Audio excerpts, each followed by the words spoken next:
નમસ્કાર મિત્રો, આપ સર્વેનું આપણી યુટ્યુબ ચેનલ એસકે સ્ટડી ટોકની અંદર હાર્દિક સ્વાગત છે.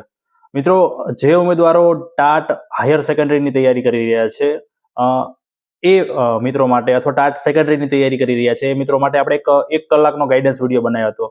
અને વિડીયોમાં મેં કીધું હતું કે કયા સોર્સમાંથી વાંચવું, કેવી રીતે તૈયારી કરવી, તમે ક્લાસ કર્યા વગર કેવી રીતે તૈયારી કરી શકો છો. તો ત્યાં પણ મેં એક બાબતની ચર્ચા કરી હતી કે જે પ્રિલિમ પરીક્ષા છે, જે પ્રિલિમ પરીક્ષાની અંદર બીજે ક્યાંય માર્ક નથી ગણાતા, ફક્ત ને ફક્ત પ્રિલિમના માર્કના આધારે તમને ખાલી મેન્સમાં જવા માટેનું એક પગથિયું છે. 2023ની વાત કરીએ તો મિત્રો 2023ની અંદર પ્રિલિમ માટેનું કટ ઓફ જે છે એ 70 માર્ક રાખવામાં આવ્યું હતું. ટાટ એસમાં પણ 70 રાખવામાં આવ્યું હતું અને ટાટ એચએસની અંદર પણ 70 માર્ક રાખવામાં આવ્યું હતું 35% પ્રમાણે. 200 માર્કનું પેપર હોય તો 35% કરતા તમારે 70 કે 70 કરતા વધુ માર્ક આવે તો તમે મેન્સ આપવા માટે એલિજિબલ છો. તો ઘણા બધા મિત્રોના મેસેજ આવતો છે, કેમ કે જો આ વખતે પણ 70 જ રાખવાના હોય તો શા માટે આપણે બીજા બધા વિષયોની તૈયારી કરવી? તો પહેલેથી જ તે 70 આવે એટલા માર્ક આવી જતા હોય, વંચાઈ ગયું હોય તો મેન્સની તૈયારી કરીએ. તો એટલા માટે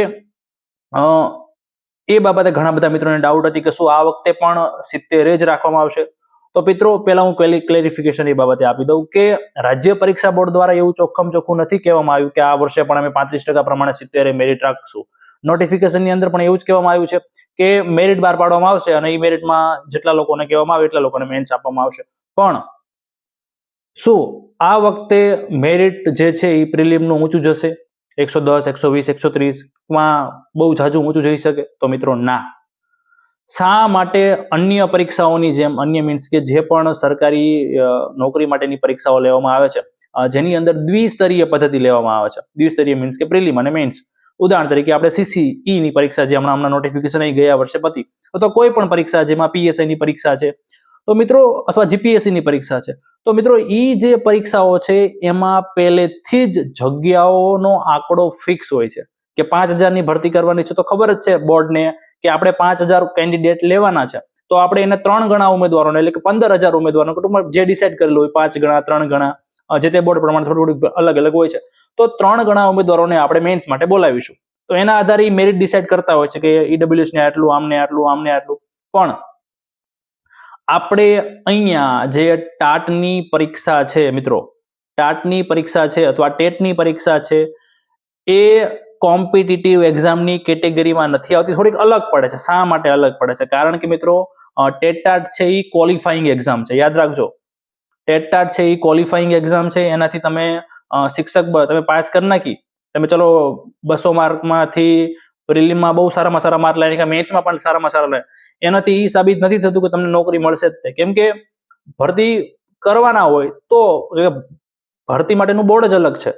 તો આ વસ્તુ છે, એટલા માટે એના માટે તમને અલગથી સર્ટિફિકેટ ઘરે આપવામાં આવે છે. તમે જોયું હશે કે અન્ય કોઈ પણ પરીક્ષામાં આવું હોય છે કે ધારો કે CCE નું રિઝલ્ટ આવે એટલે તમારું જે માર્ક સાથેનું પરિણામ પત્ર ટપાલથી ઘરે આવે? ન હોય. કેમ કે આ એક કોમ્પિટિટિવ એક્ઝામ નથી, આ એક ક્વોલિફાઈંગ એક્ઝામ છે જેનું તમને પ્રમાણપત્ર મળે છે અને ભરતી આવે તો તમારે એ પ્રમાણપત્ર રજૂ કરવાનું. સમજાણું?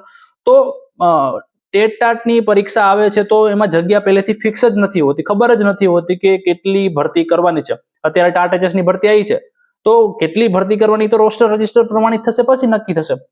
એનો મતલબ સિમ્પલ, વિડીયો લાંબો નથી કરતો, હું એટલું કહેવા માંગીશ કે આ વખતે પણ પ્રિલિમની અંદર જેવી રીતે 2023માં કટ ઓફ ઘણું ખરું નીચું, 70 માર્ક એટલે બહુ ઓછું કહેવાય, તો આ વખતે પણ પૂરેપૂરી એવી શક્યતા છે કે 70 માર્ક આસપાસ જ 35% પ્રમાણે જ મેરિટ અટકાવશે. પણ મિત્રો, એક વસ્તુ યાદ રાખજો, એ વેમમાં ના રહેતા, કેમ કે ઓફિશિયલી ભરતી બોર્ડ દ્વારા, રાજ્ય પરીક્ષા બોર્ડ દ્વારા એવું કહેવામાં નથી આવ્યું. એટલે આપણો ટાર્ગેટ, આપણે વાંચન કરીએ છીએ તો હું દરેકને જૂના વિડીયોમાં પણ મેં કીધું છે, આપણો ટાર્ગેટ 110 આસપાસનો તો હોવો જ જોઈએ. 200 માંથી 100, 110 તમારે પહોંચી જાય એટલું વાંચન કરવું.